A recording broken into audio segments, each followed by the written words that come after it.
Once again, shotgun, Eagles still way too much, 5-man front. Now this time, can Saquon cut back there? Was he not expecting a 5-man front? He continues to chase Dickerson all the way to the sideline. I thought there was a seam there.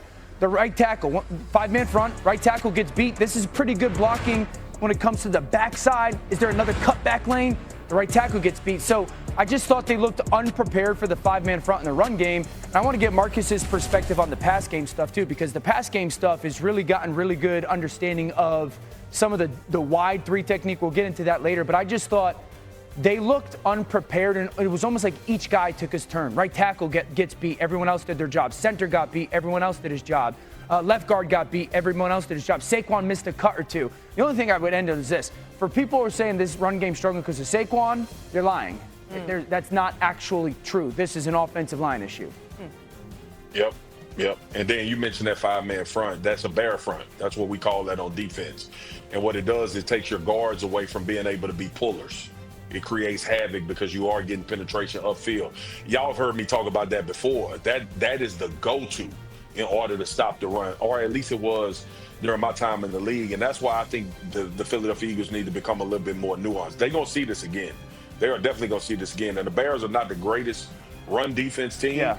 But you gotta feel good going into this game if you're the Chicago Bears based on what you've seen on film, and you may see some of that copycat. But I think Philly needs to find space again and try to create some angles and try to create some explosives outside of the line of scrimmage beyond handing the football off. And I don't know, D.O., if that's motion. I don't know if that's moving Saquon out and putting him in some screen situations. We talked about this a little bit in the green room with the bunches. I asked you, how hard is that to install or implement just a couple wrinkles? That's the word that comes to mind with the Philadelphia Eagles, because you still look on the field and it's still a tremendous amount of talent at these skill positions. It just feels like they need to be set up pre-snap a little bit better and try to create some explosives and some angles to this offense in order to get their guys in space. I know we've talked about it ad nauseum with AJ, running the same routes, always one-on-one. I don't know. I've never been in an offensive install meeting. I don't know how hard that is to do, but it seems to me that they need to find some more space. They are playing super condensed right now when it comes to their run game. So they've got the Bears run defense, which is kind of a hilarious matchup when you think about it. Movable force meets stoppable object. Who's going to be worse?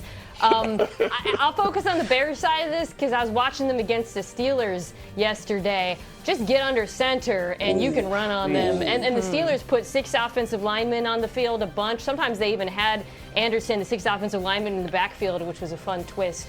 And they were just moving bodies. The Bears are also down their starting linebackers, and they attacked that pretty relentlessly.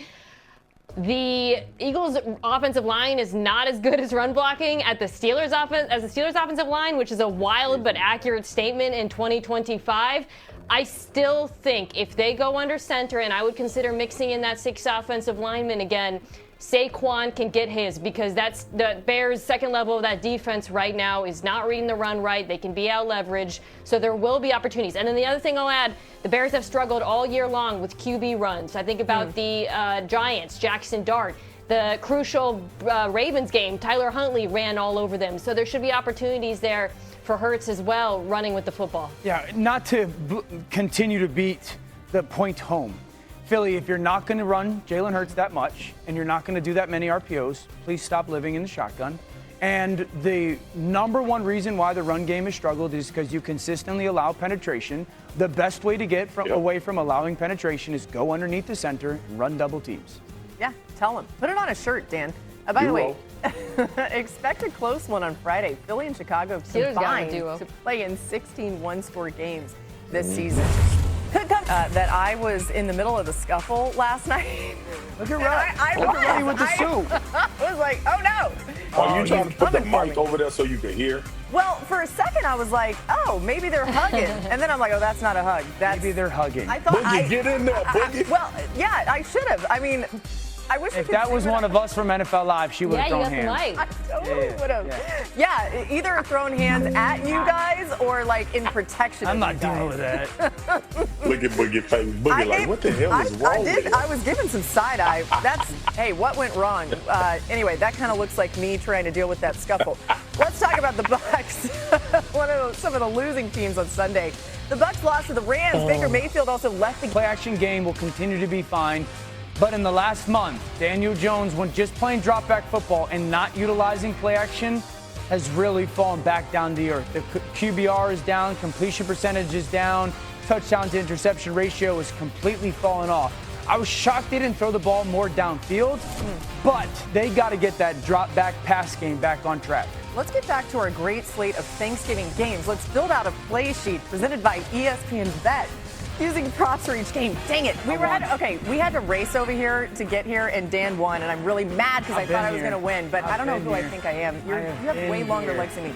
Okay, Dan, will Jordan Love have at least 225 passing yards against the Lions defense? I'm going to say more. If you watched this Lions defense last week, you have to be concerned in coverage opposite DJ Reed. The Giants had a lot of success throwing away from him. They had a ton of success throwing to the slot. This offense can get hot, and I expect Jordan Love to go over it.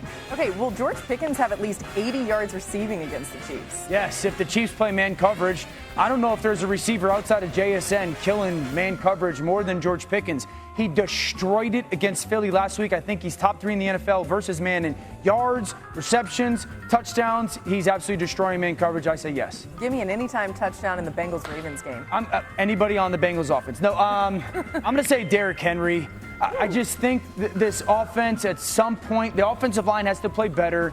Lamar's running way less and way less efficiently. I think Derrick Henry, they get down to the goal line, Derrick Henry punches it in. All right, a $10 bet here wins you just over $40. And if you're a betting person, don't bet on me to beat Dan in a race. Not that you were going to. You had no shot. I was going fast. You and me, I think, for some reason, athletically, you guys are in the same galaxy. So good. No, okay. You're not. I could debate this all day long. You're not. Coming up next, Dallas looks to keep their momentum rolling this week.